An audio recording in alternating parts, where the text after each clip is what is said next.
नमस्कार, मी राजेश शावलकर. लोकशाही निर्मित लोकलच्या विशेष संवादमध्ये आपलं मनपूर्वक स्वागत. आज आपण संवाद साधतोय अमोल पिंपळेकर. अमोल पिंपळेकर हे सॅटर्डे क्लब जो आहे त्या सॅटर्डे का व्यावसायिकांचा असलेला सॅटर्डे क्लब आणि या सॅटर्डे क्लबचे ते डेप्युटी सेक्रेटरी जनरल म्हणून आज कार्यरत आहेत. आपला स्वतःचा व्यवसाय सांभाळत या सॅटर्डे क्लबच्या माध्यमातून या सगळ्या उद्योजकांपर्यंत ते सातत्याने भेटतात आहेत. आपण त्यांच्याकडनं जाणून घेणार आहोत की सॅटर्डे क्लब म्हणजे काय आणि या सॅटर्डे क्लबमध्ये ते का आलेत आणि सॅटर्डे क्लबच्या माध्यमातून त्यांचं कार्य कशा पद्धतीचं सुरू आहे हे सगळं आज आपण त्यांच्याकडनं जाणून घेणार आहोत. मी आपल्या सर्व दर्शकांच्या वतीने अमोल पिंपळेकर यांचं आपल्या लोकलच्या स्टुडिओमध्ये मनापासून स्वागत करतो. अमोलजी नमस्कार. नमस्कार. अमोलजी, आम्हाला सुरुवातीला पहिले सांगा की सॅटर्डे क्लबमध्ये आपण का जॉईन झालात, कशा पद्धतीने जॉईन झालात, तुम्हाला कोणी प्रेरित केलं, कोणी उस्कवलं की कशा पद्धतीने तुम्ही या सॅटर्डे क्लबमध्ये आलात? माझ्या सॅटर्डे क्लबमध्ये येण्याच्या आधी, उद्योजक बनण्याच्या आधी 12 वर्ष एकच नोकरी केली. पण ती एका ठराविक म्हणजे माझा जे करंट फील्ड आहे फायनान्शियल इंडस्ट्रीमध्येच केली. पण तिथे मला खूप लवकर प्रमोशन मिळालं आणि त्याच्यानंतर मला कळलं की त्याच्यानंतर माझी ग्रोथ नाही आहे, ती ग्रोथ कुठेतरी थांबलेली. आणि म्हणून माझ्या डोक्यात काहीतरी असं विचार चालू होता की काय करावं. आणि तेव्हा मला माझा एक मित्र होता जो सॅटर्डे क्लबमध्ये होता आणि त्याने मला सॅटर्डे क्लब इंट्रोड्यूस केला की असा एक क्लब आहे जिथे तू नोकरी सोडायच्या विचारात आहेस, तर तू या गोष्टीचा विचार कर की जिथे तुला काय म्हणतो आपण की समवैचारिक माणसं भेटतील, मेंबर्स भेटतील, तुझा व्यवसाय वाढायला मदत होईल. सो अशा दृष्टीने मी तो विचार करत होतो. फायनली एक दिवस असा आला की मला ग्रोथ माझी होत नाही आहे, कुठेतरी खूप स्टॉपेजेस येत आहेत आणि म्हणून मी ती नोकरी सोडली आणि मग मला खरंच सॅटर्डे क्लबमध्ये जॉईन व्हावंच लागलं. अच्छा, सॅटर्डे क्लबमध्ये जॉईन झाल्यानंतर तुम्ही व्यवसाय सुरू केला? नाही, व्यवसाय आधी सुरू केला पण लवकरच मी सॅटर्डे क्लबमध्ये. स्वरूप काय आणि काय करता? मी एक फायनान्शियल प्लॅनर आहे, सर्टिफाईड फायनान्शियल प्लॅनर आहे. फिनेजिस फायनान्शियल सर्व्हिसेस हे माझ्या कंपनीचं नाव आहे. फायनान्शियल प्लॅनिंग म्हणजेच लोकांची आर्थिक स्वप्न पूर्ण करण्यासाठी आम्ही फायनान्शियल प्लॅनिंग करतो. त्यानुसार त्यांना लागणारी इन्व्हेस्टमेंट असते ती वेगवेगळ्या असेट क्लासमध्ये करावी लागते. ती कशी करायची त्याचं योग्य मार्गदर्शन करून ती इन्व्हेस्टमेंट करून देतो आणि या सगळ्या इन्व्हेस्टमेंटचा एक पोर्टफोलिओ बनतो, त्याचं पोर्टफोलिओ मॅनेजमेंट करतो. तसं तुम्ही हा व्यवसाय सांभाळता, त्याच्यानंतर लगेच तुम्ही सॅटर्डे क्लबला जॉईन झालात. सॅटर्डे क्लबमध्ये जॉईन होऊन तुम्हाला किती वर्ष झालीत? मला 8 वर्ष. 8 वर्षापासून आपण सॅटर्डे क्लबमध्ये आहात आणि या 8 वर्षामध्ये आपण या संस्थेच्या आज डेप्युटी जनरल सेक्रेटरी म्हणून कार्यरत आहात. याची रचना कशी आहे? या सॅटर्डे क्लबच्या संपूर्ण स्ट्रक्चर कशा पद्धतीची, हायरार्की कशा पद्धतीची आणि त्याच्यामध्ये तुमचा समावेश कशा पद्धतीने झाला? सो सॅटर्डे क्लबची हायरार्की म्हणजे बोर्ड ऑफ ट्रस्टीज आहेत सॅटर्डे क्लब. कारण सॅटर्डे क्लब हे NGO आहे आणि तिथे बोर्ड ऑफ ट्रस्टीज आहेत. त्या बोर्ड ऑफ ट्रस्टीजना चेअरमन आणि मॅनेजिंग ट्रस्टी म्हणून एक सुपर सिनियर ऑथॉरिटी आहे. त्यांच्या खालोखाल एक सेक्रेटरी जनरल असतो जो सगळ्या डे टू डे वर्किंग आणि एक्सपान्शन आणि या सगळ्या गोष्टी बघत असतो. त्या सेक्रेटरी जनरलला असिस्ट करायला 5 डेप्युटी सेक्रेटरी जनरल आहेत ज्यांना काही एरियाज डिव्हाइड करून दिलेत. सॅटर्डे क्लबमध्ये व्यवसाय वाढीसाठी काही सेल्स पण आहेत. सो त्या सेल्सना मदत करण्यासाठी पण डेप्युटी सेक्रेटरी जनरल आहेत. त्या डेप्युटी सेक्रेटरी जनरलना सहाय्य करायला रिजनल हेड असतात. म्हणजे आता जसा जळगाव रिजन आहे तर जळगावमध्ये रिजन हेड असतो आणि त्याच्या खालती जळगाव रिजनमध्ये जेवढे चॅप्टर्स आहेत त्या जळगाव रिजनचे सगळे चॅप्टर्स त्याला रिपोर्ट करतात किंवा तो जळगाव रिजनचा हेड असतो. तो बघतो की जळगाव रिजनमध्ये आज 3 चॅप्टर्स आहेत, ते 3चे 5 कसे होतील.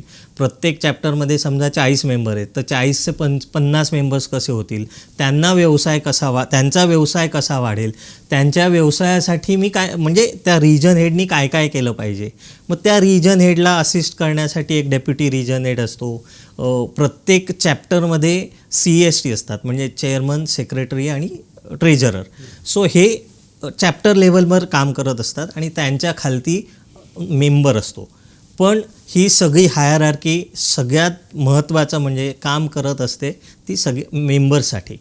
मेंबरच्या व्यवसाय वाढीसाठी काय करता येईल, त्याच्यासाठी आपल्याला कसं काय एक्झिबिशन्स करायचे, काय व्याख्यान अरेंज करायचं आहे, कशा दृष्टीने ओव्हरऑल व्यवसाय वाढेल. कारण शेवटी ही एक बिझनेस नेटवर्किंग फोरम आहे.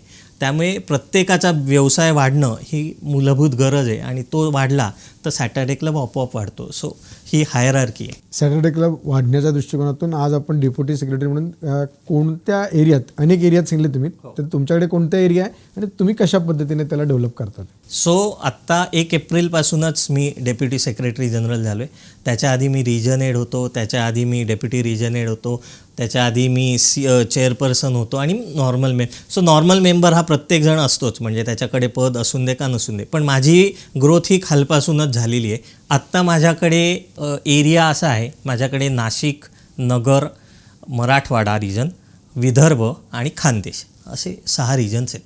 या 6 रिजनमधल्या CST जे आहेत तुमचे, त्या सगळ्यांशी तुमचा संपर्क तुम्ही केला पाहिजे आणि त्यांना तुम्ही ग्रोथ कशी करायची या संदर्भात आपण मला एक असं सांगा की आपल्या सॅटर्डे क्लबचं सभासद होण्यासाठी आपण त्याला काही फी ठेवलेली आहे का आणि त्याच्यासाठी फी कशा पद्धतीची असू शकते व काय, हे सगळं गाडा चालवायचं म्हटलं तर पैसा हा लागणारच. अगदी खरं आहे.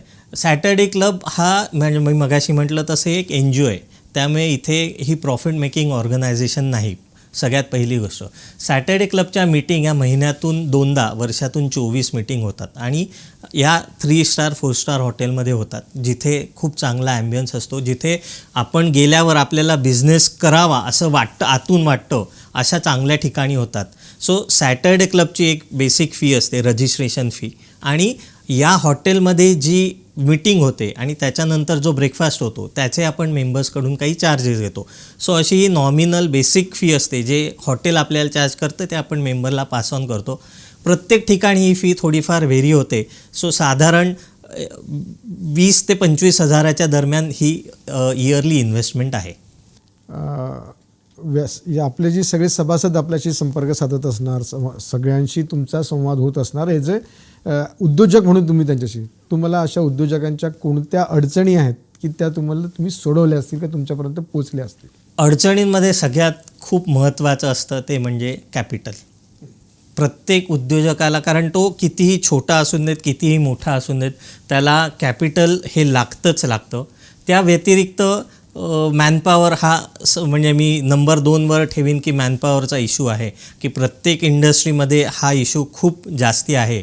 आणि सो आमचा जास्तीत जास्ती भर असतो की हे असे जे 1 ते 3 नंबर 1, 2, 3 जे इश्यू आहेत ते कसे टॅकल करता येतील, त्याच्यावर आपण as a Saturday club global trust काय सोल्युशन देऊ शकतो याच्यावरच विचारमंथन चालू असतो. अमोलजी, एखाद्याने व्यवसाय करायचा ठरवला की उद्या व्यवसाय सुरू करतो आणि लगेच त्याने सुरू केला असं तर काही होणार नाही. त्याला त्याची तयारी करणं आवश्यक आहे. असा उद्योजक जर तयार करायचा असेल, उद्योजक त्याला व्हायचा असेल, व्यवसाय सुरू करायचा असेल, तर त्यांनी कोणती काळजी केली पाहिजे? तुम्ही फायनान्सचे आज त्याच्यामध्येच कार्यरत आहात, तर त्याला असा काय त्याने केलं पाहिजे की जेणेकरून तो यशस्वी उद्योजक सुरुवातीपासूनच होऊ शकेल, आणि असा तुम्ही काय संदेश आमच्या दर्शकांना देणार? आपण जे काही प्रोडक्ट किंवा सर्व्हिसेसचा बिझनेस करणार आहोत त्याची डिटेल माहिती, बेसिकली त्याची मार्केटची माहिती, की त्या मार्केटला आपल्या प्रोडक्ट किंवा सर्व्हिसेसमध्ये किती डिमांड आहे, हे सगळ्यात पहिलं कुठल्याही उद्योजकाने उद्योजक होताना त्याने हा विचार करायला हवा की मी जे काही सोल्युशन देतोय